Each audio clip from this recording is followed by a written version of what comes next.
And good Friday afternoon, everybody. Welcome to Green Rush Live, the regularly scheduled business of cannabis talk show that Pro Cannabis Media produces every Friday at 4 p.m. Eastern. And of course, after the show is over at 6, we go right into this week's Weed Talk News, now again anchored by Elena Pinto. I'm Jimmy Young, the founder of Pro Cannabis Media. So happy to be here on a Friday afternoon. We've got a great show ahead of us. It's going to be a preview of the CWCB Expo, which is in New York, June 1st, 2nd, and 3rd. We've got a lot of the principals with us coming on, but right now I want to introduce you to my guest host for today. Her name is Pam Chmiel. She is from New York City. She is also the correspondent for Weed Talk News that covers New York and New York City. Hi, Pam.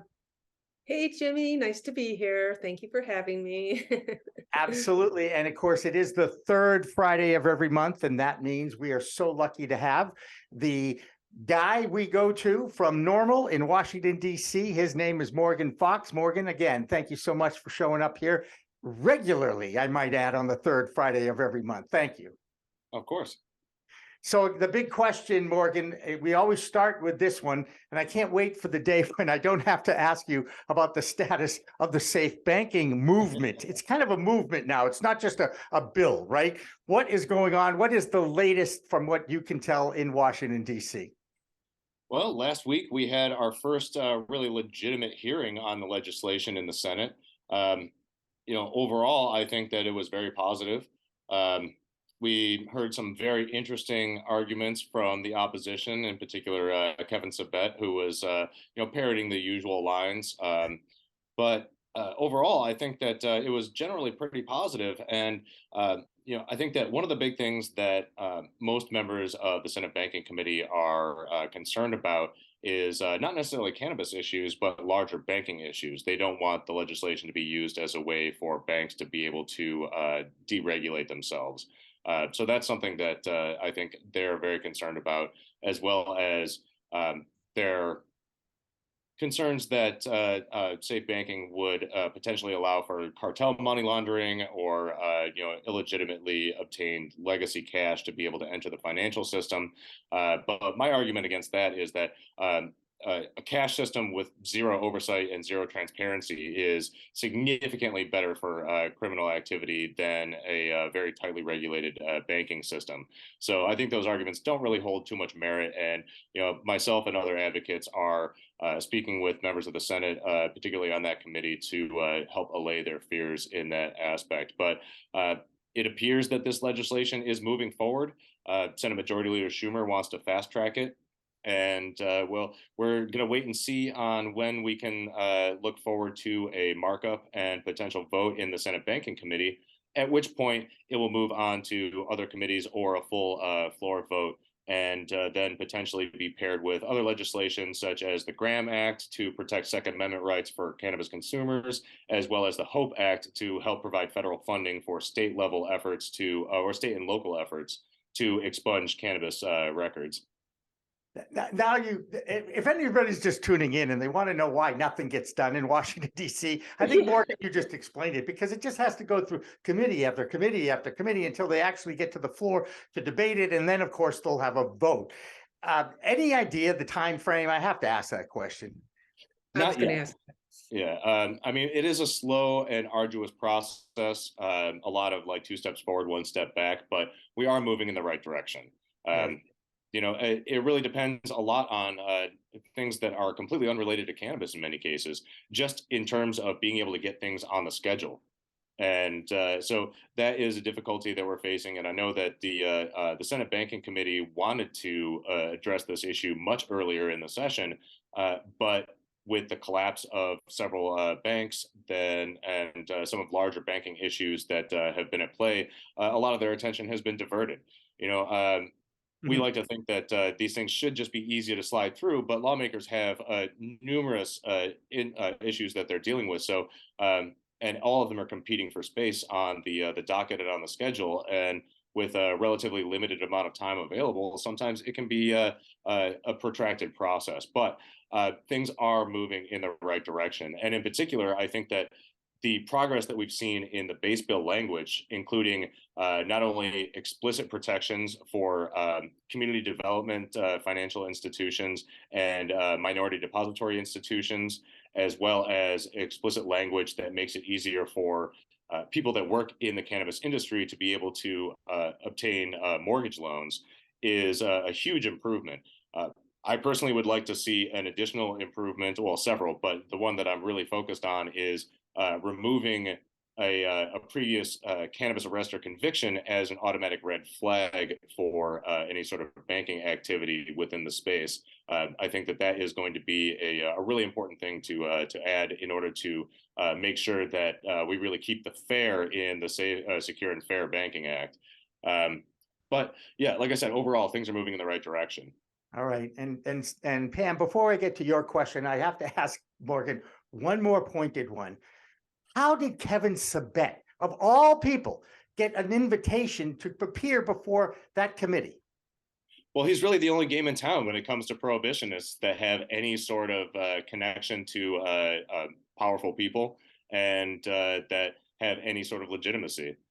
He's worked in several presidential administrations. He is partnered with Patrick Kennedy, who also has a lot of political connections. And when you look around for prohibition voices to balance the conversation, as it were, he's really one of the only options, despite the fact that he prevaricates and misrepresents data as if it were his job, which apparently it is. Exactly where I was going on that one too. All right, Pam, you got Morgan. Go ahead. Yes. Yeah. No, I'm curious. I'm not sure if you were saying like the time frame of when things would all pass through, but if the Safe Banking Act did pass and we're all cheering on, do you know how long it would take for it actually to go through and process, like to actually process so we can hit the ground running? Mm-hmm. Well, I mean, once it gets through the Senate, fingers crossed, it still has to go through the House. There are a lot of issues in terms of getting things on the schedule for House committees right now. So I can't really give you a solid answer for that. But I mean, once it was passed by both chambers, I believe it would go into effect almost instantly. Okay, I didn't know if there were other there's definitely a catch-up time involved with that, where one of the things that a lot of advocates have been proposing is making sure that there are specific timelines added to a lot of the provisions of safe banking, so that it can't drag on forever. And this includes for the diversity ownership and participation reports, for actual implementation, for federal guidance for banks in the best ways that they can work with cannabis businesses. So, the shorter answer is it's impossible to know what the timeline is right now, and it's dependent on so many factors that are out of our control. Right, because that you would think that the banks have to now sit down and set guidelines on, KYC and all that kind of stuff, if this all passes. Yeah, well, I mean, it's really up to the federal government to provide those guidelines, but obviously banks are going to be interpreting those guidelines and then developing their own policies internally as well. And I should mention that I think that a lot of banks will still, especially the larger banks, will still continue to not be interested in engaging with the cannabis industry whatsoever until it's actually descheduled. But there are numerous local and state banks that are very interested. This is why we refer to it as Cannabis Standard Time. It will take its time. It will go one step forward and two steps backward. And then eventually we might actually see something. Think about this, people. The Farm Bill passed 5 years ago in 2018. Okay. And they're just now getting around to actually looking at the regulations for CBD and whether it is a food, a drug, an agricultural product. I mean, Morgan, how much time do you have to spend on the hemp world versus the cannabis THC world? I really don't get too involved in the hemp side of things at all, but there is a lot of overlap, especially when it comes to determining what federal agencies are going to be in charge of regulating cannabis, or what sort of regulations that either the FDA or the Department of Agriculture puts on hemp-derived products that could potentially impact the marijuana market. and in particular, how all of it impacts consumers. So, it's really a mixed bag, but I'm primarily concentrating my efforts on non-hemp issues, but keeping an eye on what is going on with hemp and how it affects cannabinoid medicine, how it affects regulation. I think the current state of affairs is something that we really can't allow to continue because, there are a lot of people that are making a lot of money off of unregulated hemp-derived and hemp-synthesized products that have zero regulation. So, as a consumer advocate, that raises a lot of red flags for me. Yeah. And it's a perfect example and a great segue to get into the Delta 8 versus Delta 9 derived products that are out on the marketplace now. And it is so confusing. Now, I met a chemist recently, a scientist, and he showed me this great diagram of the differences between Delta 8 and Delta 9. And it was basically just a little dash inside the symbol. And one was on one side and one was on the other side. And he goes, that's really the only difference. And I'm like, it's a freaking dash, for crying out loud. There should not be.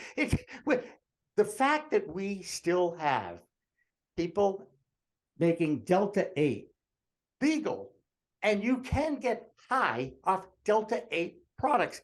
It just is amazing. It shows me once again that the people who are making the laws just don't understand this product. How much time do you spend educating our elected officials about how cannabis works inside the human body?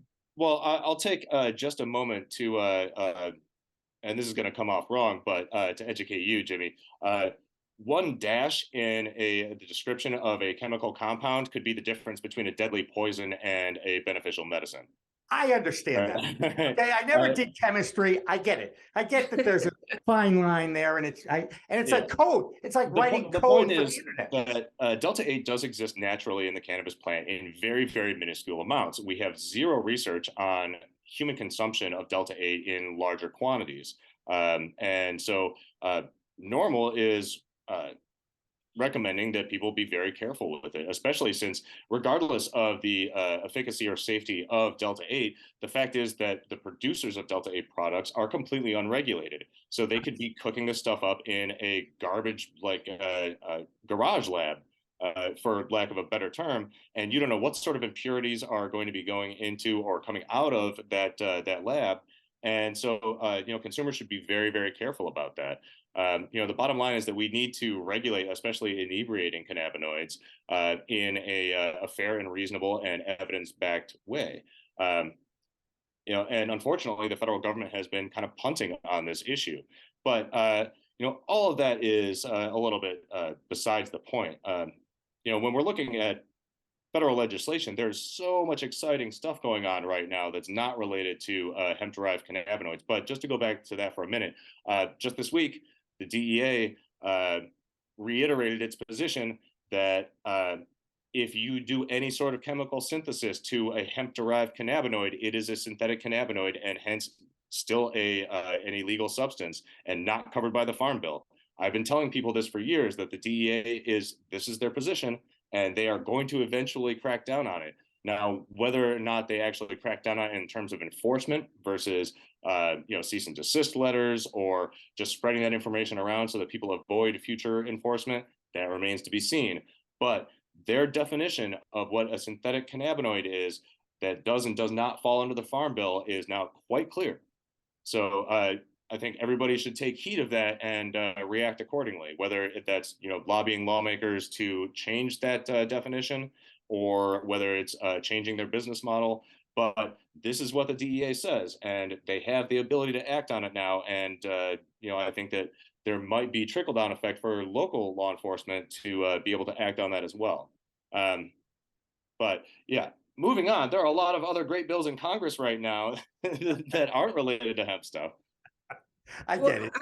I'm curious about the what's the latest on marijuana research? I know, the DEA was only allowing Mississippi State College or University to to allow research there, and I think maybe they opened it up to one or two more universities. But I'm just curious what's happening on that front.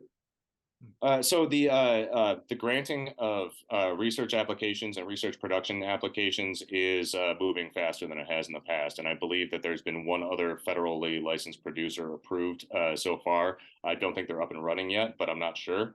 And we expect to see several more. Interestingly enough, the DEA is also licensing psilocybin producers at the Ohio State University. But And Arizona, I think. It's possible. I don't follow the psychedelics field as closely as cannabis, but we are seeing a lot more move on the part of federal agencies towards facilitating research. Not as much as we would like, obviously, but again, moving in the right direction. An interesting hiccup when it comes to research is that very recently a veterans research bill, I believe it's the Veterans Medical Cannabis Research Act, or I forget the exact name of it at the moment, but it was one of the first cannabis bills introduced in the 118th Congress. It has bipartisan support.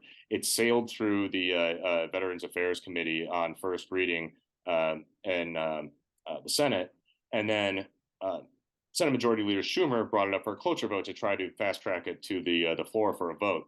And it was denied based largely on party line votes, as well as a couple of swing votes and the fact that Dianne Feinstein did not vote. That was pretty surprising, considering this is a very, very limited research bill. It really only mandates the VA to study observational data and then within a year report back to Congress on whether or not it thinks that it would be useful for them to continue in clinical trials. So this is not a very toothsome bill. It doesn't really bend the needle all that much, but it certainly gets us into a better place than we were before. And the fact that this bill was, which is relatively milquetoast, was knocked down on party lines very recently was a little concerning, and makes me worry a bit about the chances of broader veterans medical cannabis access bills like the Veterans Medical Marijuana Safe Harbor Act. Which has also been introduced in both chambers and has bipartisan support in the House, but not in the Senate. So we'll wait to see what happens with that. I don't think that that necessarily is indicative of how the Senate will vote on safe banking, but it's definitely something to watch out for. Can we get the debt ceiling taken care of first? As much as I want the cannabis world to move forward, but we don't want to default on any loans as a country. It just wouldn't be a good look for the country. And yet it's still being debated, and both sides are pointing the fingers at the other. There's no chance in a million years that cannabis is going to be tied to the debt ceiling, right? It's just no way. I can't imagine that it would be, but you never know. Anything's possible. There's one thing I've learned after doing cannabis policy reform for 15 years now is that it's a very nuanced issue with a lot of tendrils connecting it to other issues. So, through a stretch or a more direct connection, maybe it's possible, but I sincerely doubt it. What I'm more worried about is that it will overshadow all other issues and kind of make any other progress on non-debt ceiling issues kind of grind to a halt for the time being. This is something that we've seen in a number of other years and a number of other Congresses, where a major issue will pop up that really just sucks all the air out of the room. Yeah, I want Pam to get involved with this next one, because it does go to human behavior. And what I'm talking about is human behavior is, as soon as New Yorkers voted in legalization into their state and subsequently into the city, everybody was firing up on the streets. I mean, they didn't have to wait for, somebody to tell them it was okay to do it. They just started to do it. And you see that a lot in our democracy, that when the voters speak, they say, hey, it's legal now. We just voted it in. When they don't realize that, oh, you know what, we're going to have to still deal with regulations, regulatory boards, commissions, cannabis commissions, and that sort of thing before you can actually fire up in public. It's always been. I should point out that New York is, I believe, the only state that explicitly allows cannabis consumption wherever tobacco consumption is allowed. And I believe every other adult use state has very strict prohibitions on public use.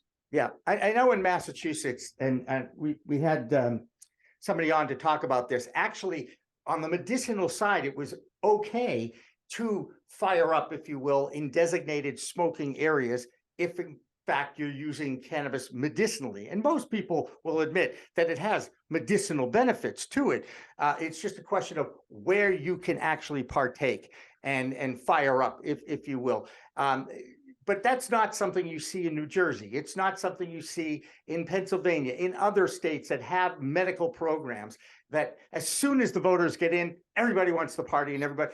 And I will admit that even in Massachusetts, now that the legalization rules are in place, I haven't smelled that fine odor in Not the in DC, buddy. And that's another story. Should we get into the DC, the district, and what they're trying to do? I'm actually looking forward to the reintroduction at some point this year of a bill that would allow people that live in federally funded housing to be able to possess and consume cannabis, because right now they fear eviction based on that. Even if you're a registered medical patient or you're participating in lawful consumption.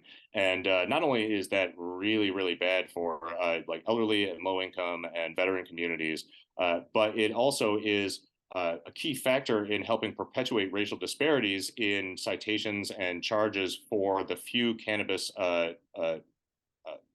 violations that still exist on books in legal states.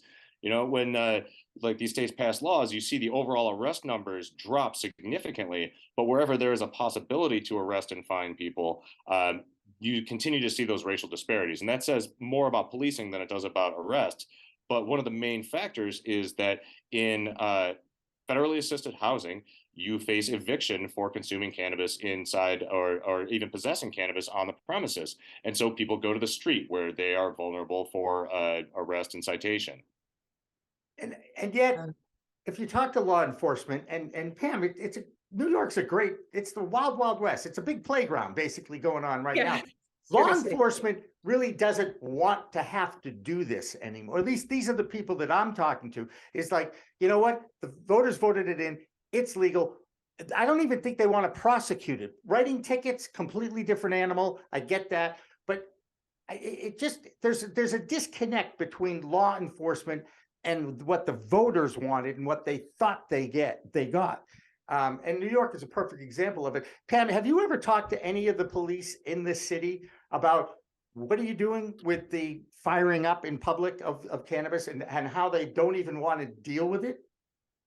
No, I haven't, but I think it's pretty obvious that they are, turning away from it. People are setting up in a park here, Washington Square Park, which is, steps away from New York University. That's where all the illegal people come and set their card tables up all over the park. There's policemen all over there. You really see them on the street. No, they don't. They're not really paying attention. They're just kind of looking the other way.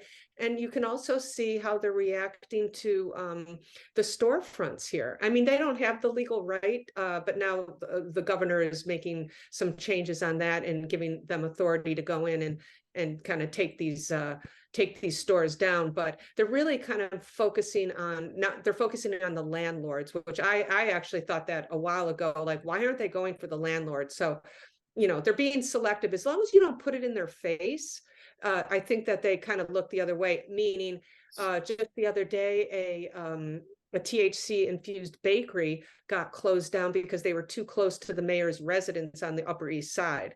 And then, of course, across from City Hall, that was the first one to get shut down because you're right there in their face and you're making it an embarrassment to them. So they will react to that.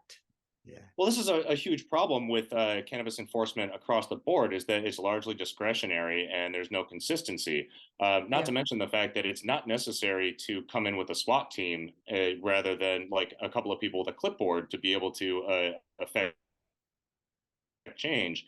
But all of this could have been avoided had the New York regulatory body done a better job of implementing the regulations and implementing the licensing program at a much swifter pace, and made the barriers to entry much lower so that there were more opportunities for people to get up and running more quickly. But because they made it so restrictive and so expensive and so inaccessible, of course, people are going to start taking those opportunities. And then it creates a situation where you have all these unregulated operators, some of which are operating in good faith and under best practices, many of whom are not. And then it creates a social issue that makes the entire system look bad. Whereas if you start from scratch with very low barriers to entry, no arbitrary license caps, and you implement it quickly, you don't have to worry about these things. So But wait, hang on, Pam, because this is a pointed question, and it's very timely, because at any moment Minnesota could become the 23rd adult use legal state, because the House has now passed it. It's supposed to go over to the Senate. The governor's And it already passed it. It's done. It's on its way to the governor's desk. Well, but he hasn't signed it yet, right? Not yet, but I expect that to happen in a couple hours. That's what, you know, it's funny. The last time you were on, we got Delaware. In that conversation, they had done the same Knocking thing. them down, man. Is there a goal? Is it all 50? Is that the goal, or at 25? 100%. Yeah. I mean, getting to that goal, I think, is going to take decades. Yeah. But at the rate at which we're going, I think that we're going to get quite a few more over the next 5-10 years. A lot of people have always said, once you get 25 states, then you'll have a near majority in the Senate. I don't buy that. There are still people that represent legal states that are not in favor of federal legislation to move this issue forward. It might take a little while for them to come around or get voted out. But I think that we are in for somewhat of a long haul when it comes to getting to 50. There may be some states that never get there. They and their residents will, suffer the unintended consequences of that. That's right. Hey, Morgan Fox, as usual, from NORML. We love it when you come on. It's great to talk with you about these things. You can sense the frustration of people that actually follow this on a regular basis, i.e. myself and Pam. But there's so much depth to this issue. It's not just as cut and dry as we're going to decriminalize it, and then we're going to open up a market, and there's going to be rules and regulations. It really does take time, and there is a process, right? Yeah, absolutely. And I mean, I say the same thing to advocates as I do to investors. This is a long haul game. You cannot expect overnight change. I mean, NORML started more than 50 years ago.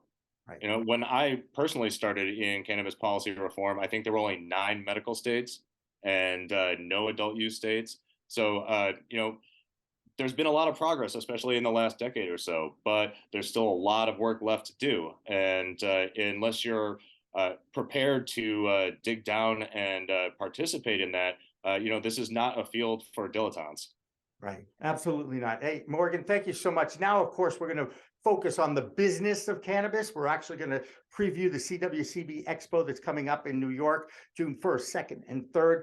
Pro Cannabis Media will be on the floor. I actually think we're going to be able to go live from the floor. That's what I'm hoping for. I've taken all the steps I need to do to make that happen, and I'm hoping that works too. Morgan Fox from NORML, thank you again for your appearances, and don't go away, everybody. We're going to start talking about the business of cannabis and the CWCB Expo after this break that we're a little late for, but it's 4:20-ish. Okay, enjoy your ish on a Friday. Morgan, thank you so much again for your appearance. Thank you. NORML will be at CWCBE as well, so stop by the booth, get some information, join up, start a chapter.